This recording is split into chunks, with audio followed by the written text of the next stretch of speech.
I'm Michael Harrison, an AP Chemistry student from Bayport High School, and today I'm going to be teaching you about solubility equilibria. So first, what is solubility? Solubility is the concentration of your original solid that dissolves to create a saturated solution at a specific temperature. All this in water, of course. Here's a picture of it with the solid going into the water and then it changing color to show that it becomes saturated. And then another important thing for this is, what is precipitate? Precipitate is the solid that forms in an oversaturated solution. So first we gotta talk about something very important for solubility equilibrium, and that is finding the solubility constant. And for that, you would use this equation right here. These letters all pertain to what would be an actual equation or a chemical reaction, and then you'd plug in what those letters would be.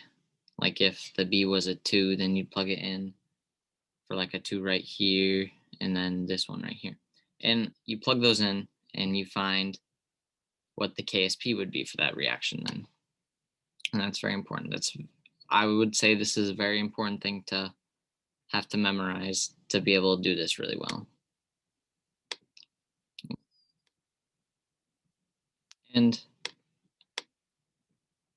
then we gotta talk about when you find that KSP, then you know what that is. And then when the reaction chains, or usually you're given the KSP, but when you have to solve for what that KSP would be, you're actually finding a Q value if it's not at equilibrium.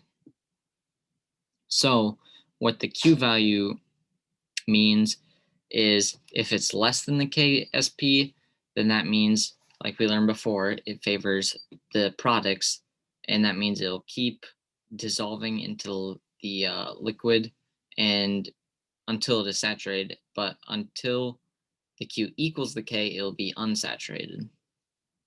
Once it equals the K, it'll be at equilibrium saturated. And then when the Q is greater than the KSP, that means that it moves towards the reactants, which in this case would be the solid, and that means that it's supersaturated.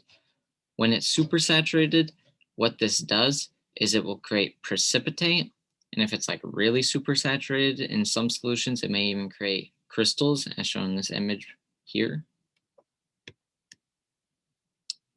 Now, some important tips and tricks when dealing with everything here is, one, you have to make sure that you're using the same units that the problem wants you to use for the answer, because it may switch around between grams per liters and moles per liters. And if it's not in the right one, you're going to have to use the mole ratios to change it, or molar mass. So now, and then the next tip would be is, don't forget to put in some of the numbers twice in a solubility constant, because sometimes it'll be like, an example problem would be like Ba barium fluoride, and you'd have 2 fluorides. So when you're putting that into the solubility constant, or the KSP, you have to make sure to have the B from right here, the B from right here to be placed in front of this, and then have that also be to the power, because this will greatly change what your solubility constant S will be, which is really important for some problems. And then S is the molar solubility, which is really important when trying to determine which solution is more soluble, because you always compare this S value, and the S value is basically what this would be, like what A would be or what B would be, that's basically what your S is. And that's what you'll plug into equations. You'll see that all in the problems. And then you should know the S ratios is the last big tip, which is like, if it's like barium fluoride again, I'll take that example. Then you'll have a 1 to 2 solubility ratio, molar solubility ratio. So you'd have a 4s cubed instead of just an s squared if it was a 1 to 1. And that'll go up more depending on what the ratio is. So now we'll get to the first example problem. This problem is, what is the molar solubility in water of barium fluoride, which is what I had on my mind. And then it'll usually give you the KSP in this type of problem. So you won't have to solve it because that'd take too long. And then it gives you these three answers, or these four answers right here. So A is the answer for that. And the way you'd begin to find that would be by using a ice table here. So you would obviously not start out with either of the ions dissolved, or that be the cation or anion. Neither of those would be dissolved. And then this is where I was talking about with the S values. Because since it is this 2 right here, you have to make sure to have this 2 here, because when it dissolves, it'll be 2F instead of like the F2 that we were seeing in the original compound. And then that'll just show up here in equilibrium. That's what the molar solubility for these two will be equal to. And then the way you end up solving that is, this would be the equation that you'd use to find the KSP, with the S's plugged in for like the barium and fluoride. And there you see, you gotta remember that 2 here and 2 here because of how it works. And then you plug in what the KSP is, multiply these two together to get the 4s cubed, and then you would divide it by 4, and then do the cube root, and that'll give you this answer. And that's basically how you do that type of problem. Then we get to the next problem I have here, is the equilibrium constants for the dissolution of various substances in aqueous solutions at 25 degrees Celsius are listed in the table below. Which of the following provides a correct comparison of the molar solubilities?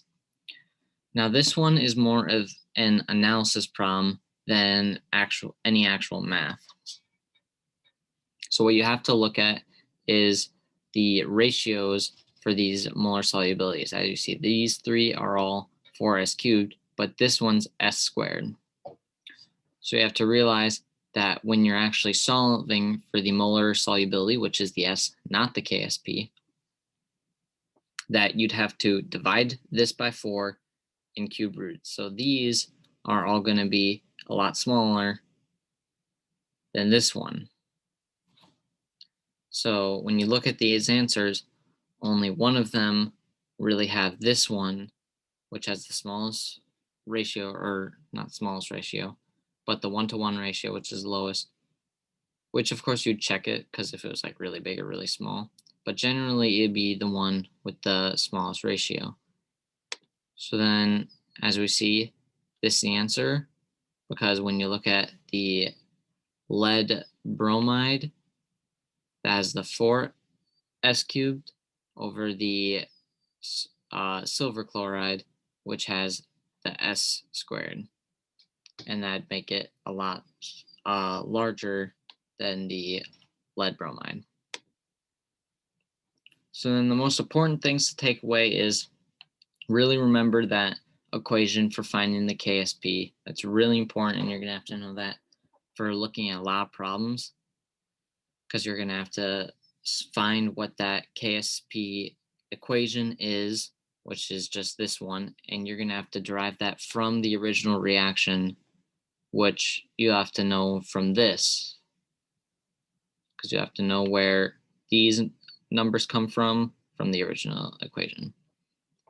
Then you got to remember how to look at a Q value and compare that to the KSP, because that'll determine for a lot of questions how you're going to answer them, because that will tell you where it is, if it's unsaturated, saturated, or supersaturated, and also if any precipitate will be there, which a lot of questions will ask you if there's any precipitate or when precipitate would happen. Also, it might ask you in the question with the wording, like it'll say in unsaturated solution, which then you know it's less, that the Q value right now is less than the KSP, so it's still moving towards the reactants. And then again, just remember to check the units, because that's a silly way to get a question wrong if you have the units wrong. So it's an easy thing to fix, very short to do. All right, and then that is my lesson on solubility equilibria. Thank you for watching.